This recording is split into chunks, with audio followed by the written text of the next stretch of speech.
So hello everyone and welcome to practice with me daily session. तो आज है हमारा डे 10 और आज हमारा टॉपिक होने वाला है वो है फ्लूइड मैकेनिक्स। फ्लूइड मैकेनिक्स मतलब फ्लूइड मैकेनिक्स में तो बहुत सारे कॉन्सेप्ट्स हैं, तो शायद ये दो लेक्चर लगेंगे। तो आज होगा पार्ट 1। पार्ट 2 अगले वीडियो में आ जाएगा। ठीक है, तो चलो बिना वक्त गवाए कॉपी पेन उठाओ और मेरे साथ सवालों को सॉल्व करने लग जाओ। ठीक है, तो आज के हमारा जो पहला सवाल होने वाला है वो है ये।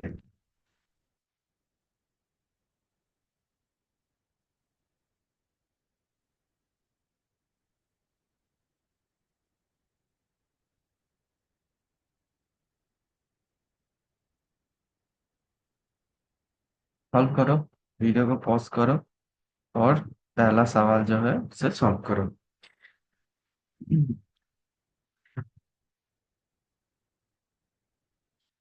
ठीक है, हो गया। अब चलो मेरे साथ सॉल्व कर लो इसे। ठीक है, पहले सवाल को हम पढ़ेंगे। The log gate of a canal is 4.8 meter broad. The depth of water on one side of the log gate is 4.5 meter and on the other side is 3 meter. Calculate the total thrust on log gate. The density of water equal to 1000 kg per meter cube. अच्छा, हमें निकालना पड़ेगा total thrust of the lock gate. अच्छा, total thrust निकालने के लिए हमें क्या करना पड़ेगा? पहले एक साइड का थ्रस्ट निकालना पड़ेगा। ठीक है, तो हम सबसे पहले thrust exerted T, thrust exerted for 4.5 metre height of on side, मतलब for 4.5 metre, which is equal to कितना आएगा बेटा? Half into 4.5 into 1000 into 4.5 into 4.8 into g आएगा। ठीक है, तो ये हो गया हमारा एक साइड का थर्स्ट। तो विच इज इक्वल टू आएगा लगभग, अगर हम इसको कैलकुलेट करें, आएगा 48600। ठीक है, तो ये आ गया फॉर वन साइड। अब दूसरे साइड का जो थर्स्ट रहने वाला है वो भी सेम फॉर्मूला होगा। तो T E, thrust exerted for height of 3 metre. ठीक है, अब इसका ये भी सेम फॉर्मूला ही होगा। वो कितना होगा? हाफ इंटू 3 इंटू 1000 इंटू 4.5 क्यों होगा? इधर तो 3 है हाइट, तो 3 होगा। 3 इंटू, और ये कितना है? 3 इंटू 4.8। ठीक है, तो ये कितना आएगा? ये आएगा 21600 g into g. Okay, multiplied by. अब देखो, अब हमें क्या करना पड़ेगा? इस थ्रस्ट को ऐड करना पड़ेगा, लेकिन आपको एक चीज में ध्यान में रखना है कि एक साइड से भी थ्रस्ट है और दूसरे साइड से भी थ्रस्ट है, मतलब दोनों थ्रस्ट ऑपोजिट साइड से है। तो एक थ्रस्ट नेगेटिव साइड हो, तो हम इसको पकड़ते हैं नेगेटिव और इसको पकड़ते हैं पॉजिटिव। ठीक है, तब जो नेट थ्रस्ट आ जाएगा वो आएगा 48600 minus 21600 into g, which is equal to nothing but 2.65 into 10 to the power 5 metre. Hence, this is our final answer। ठीक है, ये हमारा फाइनल आंसर हो गया। तो हमारा पहला सवाल सॉल्व हो गया। शायद आंसर आप लोगों को मिल गया होगा। तो ये हमारा, आपको हमारे तरफ से आपको 4 नंबर दिए गए हैं। हम दूसरे सवाल की तरफ आगे बढ़ते हैं। तो जो दूसरा सवाल है वो है आपके सामने। ठीक है, इसे सॉल्व करो, पेन कॉपी उठाओ और इस सवाल को सॉल्व करने लग जाओ जल्दी जल्दी से।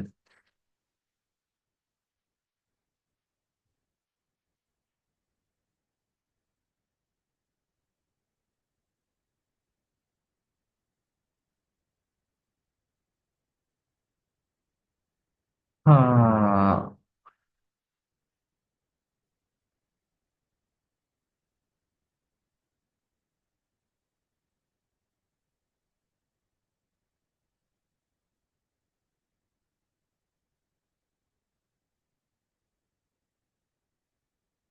हाँ बेटा, सॉल्व करो जल्दी से ये सवाल को। सॉल्व करो, सॉल्व करो। सॉल्व करो।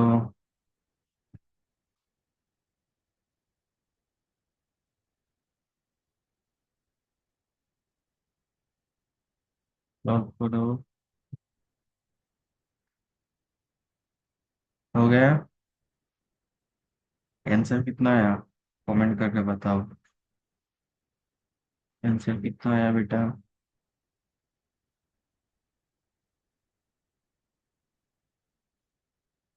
आंसर कितना आया? आंसर कितना आया?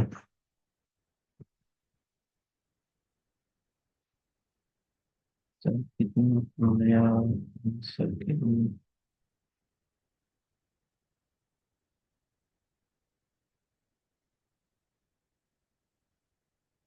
हम्म, तो अब हम इस सवाल को फिर सॉल्व करने लग जाते हैं, चलो।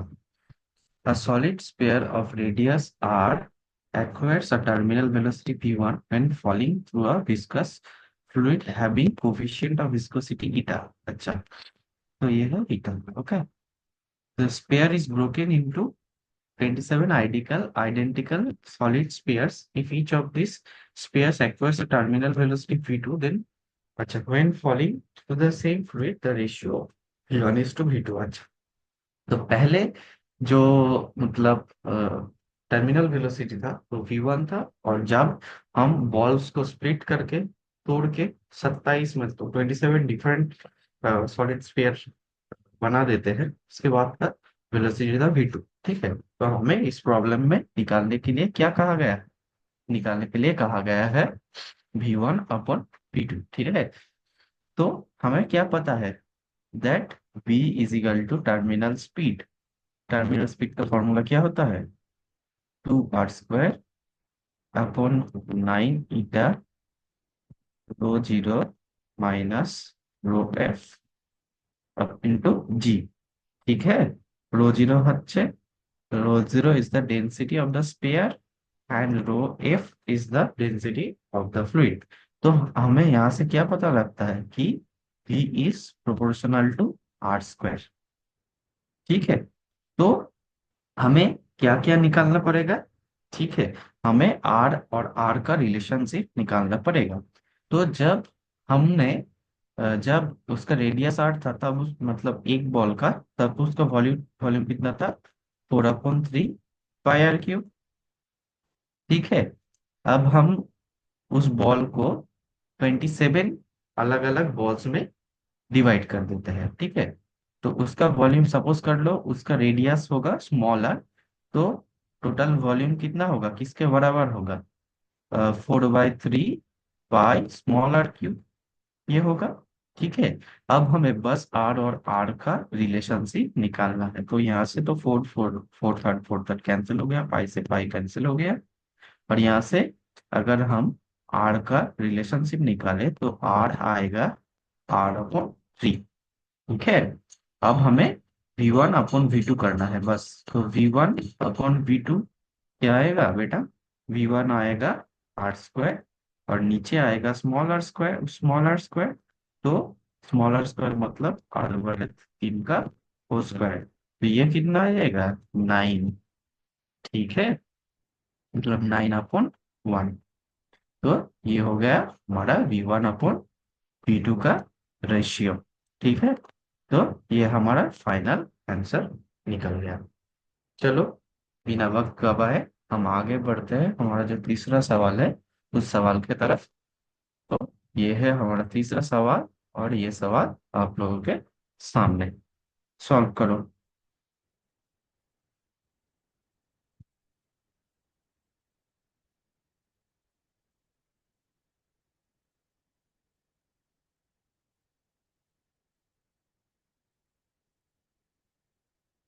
अच्छा, हो गया? चलो अब मैं कोशिश करता हूँ इसे सॉल्व करने की। लिए the top of a water tank is open to air and its water level is maintained if it is given out 0.74 metre cube water per minute. अच्छा, through a circular opening of radius 2 centimeter is its wall.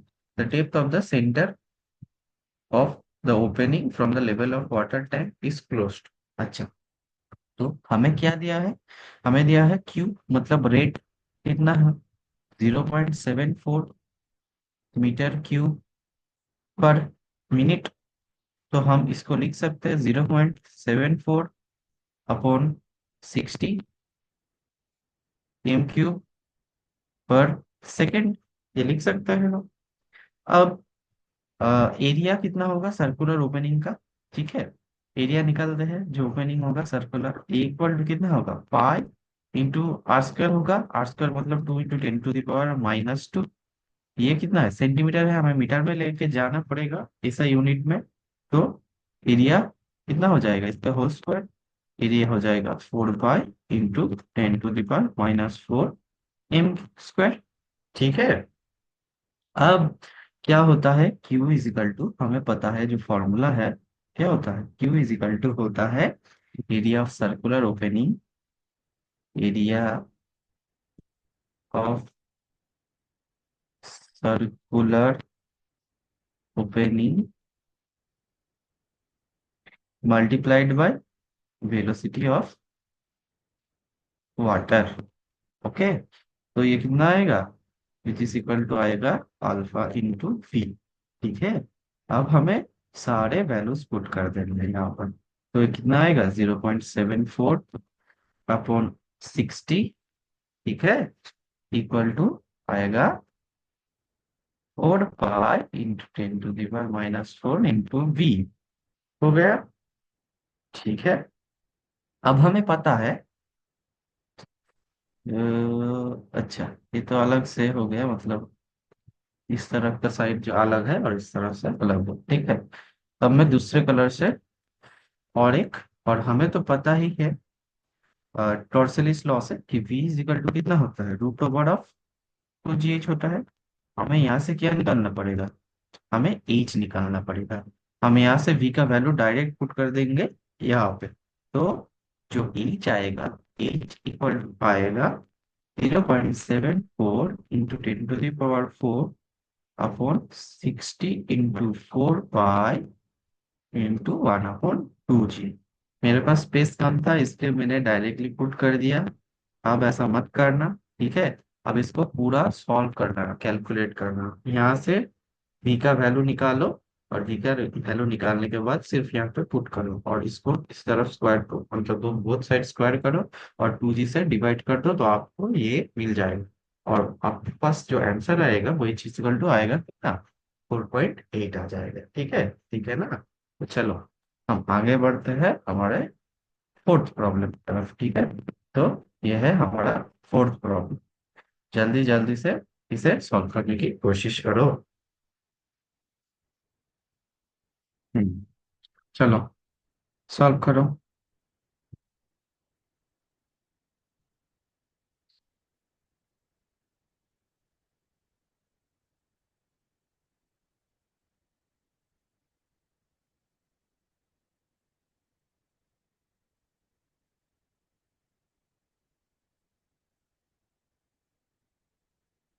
Uh,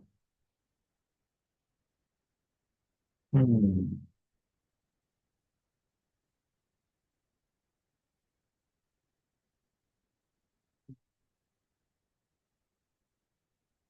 solve करो, solve करो। अगर हो गया तो बता देना, मगर मैं तो सुन नहीं सकता आपको, मैं तो लाइव नहीं है।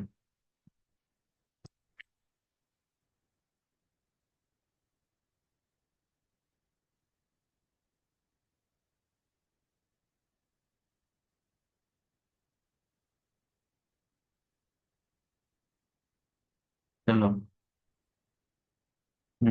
चलो चलो चलो चलो चलो, सॉल्व हो गया। सॉल्व हो गया। हम इसको डायरेक्टली फॉर्मूला से सॉल्व कर देंगे, ठीक है। ज्यादा इधर उधर भागने की जरूरत नहीं है। बहुत ही आसान सा सवाल है।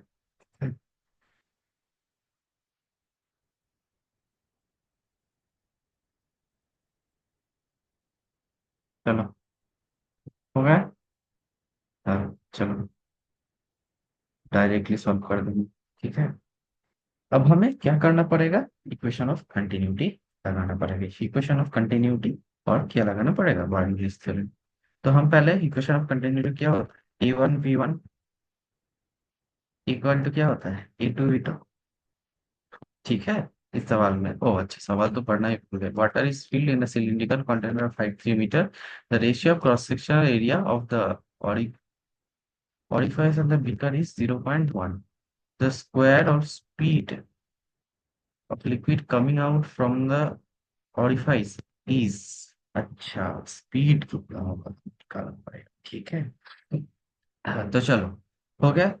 अब हम क्या करेंगे, हम बर्नौलीज इक्वेशन को लिखेंगे। क्या होता है, P0 प्लस रो जी H plus half rho V1 का स्क्वायर इक्वल टू क्या होगा, P0 प्लस जीरो, एक पॉइंट पे होगा क्या, जीरो नीचे के पॉइंट पे, ठीक है। ये जो रो जी एच होगा, हाइट जाकर जीरो होगा, ठीक है। यहाँ पे प्लस क्या होगा, हाफ रो V2 का स्क्वायर। हम हमें क्या निकालना पड़ेगा, हमें निकालना पड़ेगा V2, ठीक है।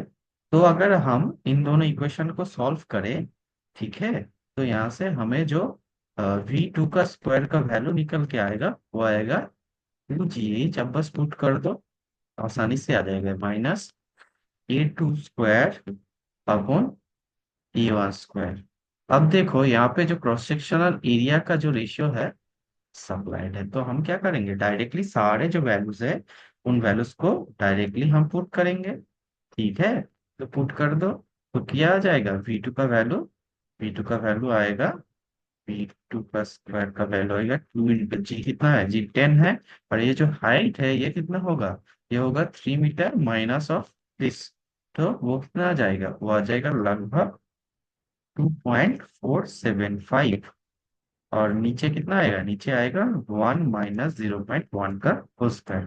तो आप इसे कैलकुलेटर में कैलकुलेट करो, ठीक है। आपके पास एक डिजिटल जेई में जो लोग दे रहे हैं उन लोगों के पास एक वर्चुअल कैलकुलेटर होगा, ठीक है। तो आप कैलकुलेट करो, ये आएगा 50 मीटर स्क्वायर पर सेकेंड स्क्वायर। हो गया, हमारा फोर्थ सवाल भी सक्सेसफुली सॉल्व हो गया। अब हम आगे बढ़ते हैं, हमारा जो आखिरी सवाल होने वाला है उसके तरफ। वो ये है हमारा आखिरी सवाल, सॉल्व करो इसे। आसान सवाल है, बहुत आसान सवाल है, आसानी से सॉल्व हो जाना चाहिए, ठीक है। चलो, अब मैं कोशिश करता हूँ इसे सॉल्व करने की। तो if M is the mass of water that rises in a capillary tube of R, then mass of water which rises will rise in capillary tube of radius 2r। अच्छा, ये तो बहुत आसान सवाल है। हमें क्या पता है कि हाइट ऑफ कैपिलरी रेडियस कितना होता है, H इक्वल टू कितना होता है, 2T cos theta upon rho R G, ये होता है ना। तो हम यहाँ से क्या कंक्लूजन निकाल सकते हैं, H इज प्रोपोर्शनल टू 1/, होता है ना बेटा, ठीक है। तो अगर जो height of the capillary tube, मतलब जो रेडियस हो गया, रेडियस को अगर हम डबल कर देंगे, तो हाइट बिकम्स क्या होता है, हाइट कितना हो जाता है, H प्लस हो जाएगा, H/2 हो जाएगा ना यही होता है ना। और हमें क्या पता है, डेंसिटी इक्वल टू क्या होता है, मास अपन वॉल्यूम होता है। तो जो पहले मास था कितना था, ρ × πr² H था। अब जो नेक्स्ट मास होगा वो कितना होगा, M' इक्वल टू क्या होगा, ρ πr² × H' होगा, ठीक है। अब हम क्या करेंगे, M' अपॉन M करेंगे, तो यहाँ से वैल्यू कितना निकल के आएगा। अब अगर हम डायरेक्ट पुट कर देंगे, क्या आएगा, R' का स्क्वायर, यहाँ पे R' का स्क्वायर H' अपॉन R²H।